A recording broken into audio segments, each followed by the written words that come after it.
اللہ یوں کہہ رہا ہے، اے میرے نافرمان بندو، اے میرے نافرمان بندو، اے میرے میرے میرے اپنا بیٹا نافرمان ہو تو ماں کہتی تو میرا بیٹا نہیں ہے، دور ہو جا میری نظروں سے۔ باپ کہتا ہے تو میرا نطفہ ہی نہیں ہے، میں تجھے آگ کرتا ہوں جائیداد سے۔ اور اللہ کہتا ہے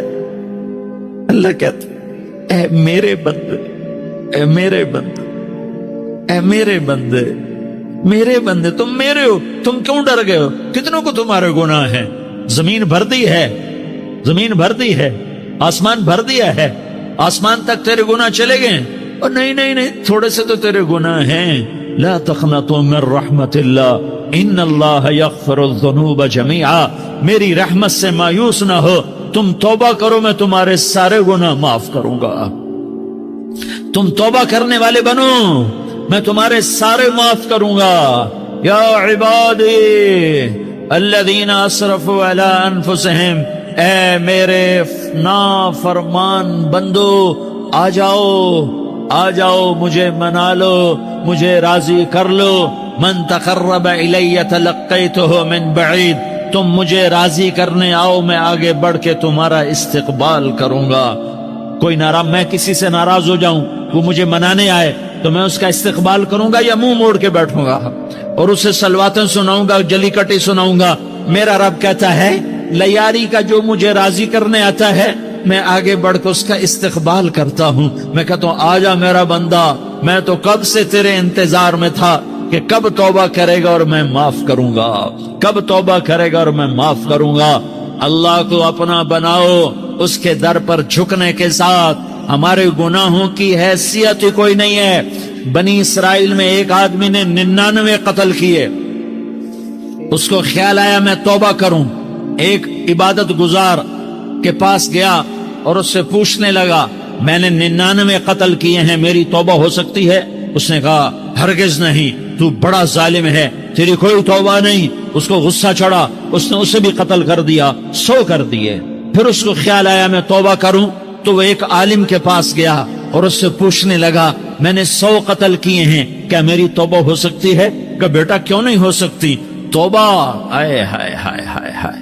میرا رب ایک مثال دیتا ہے، کہتا میرا بندہ تو اتنے گناہ کر، اتنے گناہ کر کہ زمین کو بھر دے، اس خلا کو بھر دے، چاند تاروں ستاروں کو بھر دے، اتنے گناہ کر کہ آسمان کی چھت کو لگا دے، زمین سے اٹھا اور آسمان کی چھت کو لگا دے۔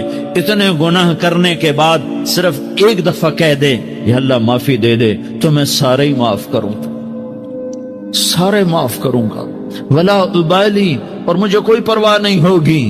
میں نے کہا بیٹا گناہوں کی معافی تو یقیناً ہے لیکن توبہ کا ہونا ضروری ہے، تیری توبہ پکی ہونے کے لیے یہ ماحول چھوڑنا ضروری ہے۔ تو یہ بستی چھوڑ کے اس بستی میں چلا جا، وہاں نیک لوگ رہتے ہیں، ان کی صحبت میں تو رہے گا تو تیری توبہ پکی ہو جائے گی۔ اس نے کہا میری معافی ہو جائے، میری معافی ہو جائے، میں ہر کام کرنے کو تیار ہوں۔ بوریا بستر اٹھایا، جو تبلیغ والے کہتے ہیں گھر چھوڑو، لیاری چھوڑو، بستر اٹھاؤ اور چلے کے لیے نکلو، 4 مہینے کے لیے نکلو کہ اپنی توبہ کو پکا کرو، ورنہ ماحول کی گندگی پھر آدمی کو گرا دیتی ہے، پھر گرا دیتی ہے، پھر گرا دیتی ہے۔ وہ نکلا، راستے میں موت آئی، جب موت نے جھٹکا دیا تو اس نے چھلانگ لگائی اس نیک لوگوں کی بس کی طرف، وہ ایسے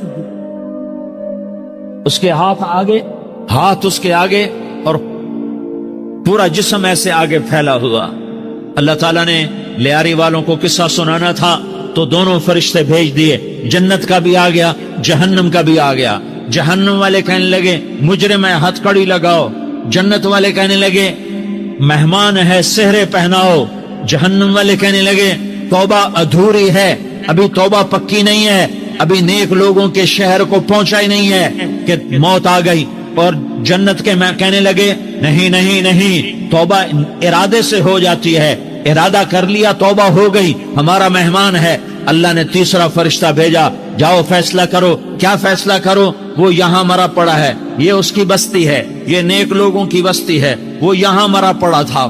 اللہ تعالیٰ نے کہا فیصلہ کیا کرتا ہوں کہ یہ فاصلہ ناپو، اگر گھر کے قریب ہے تو دوزخ والے لے جاؤ، اگر نیک لوگوں کی بستی کے قریب ہے تو جنت والے لے جاؤ، یہ میرا فیصلہ ہے۔ ہائے ہائے واہ میرا رب، میں تیرے قربان۔ ہوا کیا تھا، وہ گھر کے قریب تھا اور نیک لوگوں کی بستی سے دور تھا۔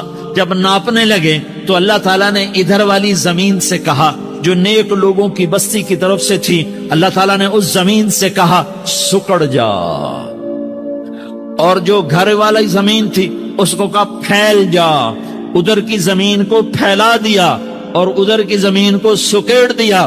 جب ناپا گیا تو وہ نیک لوگوں کی بستی کے قریب ہوا۔ اللہ نے کہا لے جاؤ جنت میں، ہم نے معاف کر دیا۔ اور یہ تو بنو اسرائیل کا آدمی ہے، ہم تو محمد مصطفیٰ صلی اللہ علیہ وسلم کے امتی ہیں۔ ایک بنو اسرائیل کا آدمی، اس کا نام تھا کفل، اور روزانہ رات کو نئی لڑکی اس کے پہلو میں آتی، شراب کا دور چلتا اور زنا کا کب سے منہ کالا کرتا۔ ایک رات ایک لڑکی کو 60 دینار دے کر لایا۔ 60 دینار کوئی 10 لاکھ روپیہ بنتا ہے۔ کیا مال تھا کہ ایک رات کا 10 لاکھ دے کر آیا۔ جب کمرے میں داخل ہوا تو وہ لڑکی رو رہی تھی، تو کفل نے پوچھا کیوں رو رہی ہو، میں نے زبردستی تو نہیں کیا۔ تو وہ اس نے روتے ہوئے کہا کفل میں پیشہ ور عورت نہیں ہوں، میں عزت دار عورت ہوں، مجھے بھوک نے یہاں تک پہنچایا ہے۔ میں یہ کہا کرتا ہوں جب سردار لوگ، جب مالدار لوگ زکوٰۃ نہیں دیتے تو غریبوں کی بیٹیاں نیلام ہو جاتی ہیں۔ مالداروں سے کہتا ہوں، ان سرداروں سے کہتا ہوں کہ اللہ کے نام پر دیا کرو کہ غریبوں کی بیٹیوں کی عزتیں بحال رہیں۔ تو کفل نے جب دیکھا اور جب سنا، آنسوؤں کو دیکھا اور اس کی بات کو سنا، تو وہ اس کا وحشی دل، پتھر دل، کیا آنسوؤں نے کام کیا کہ وہ رونے لگا۔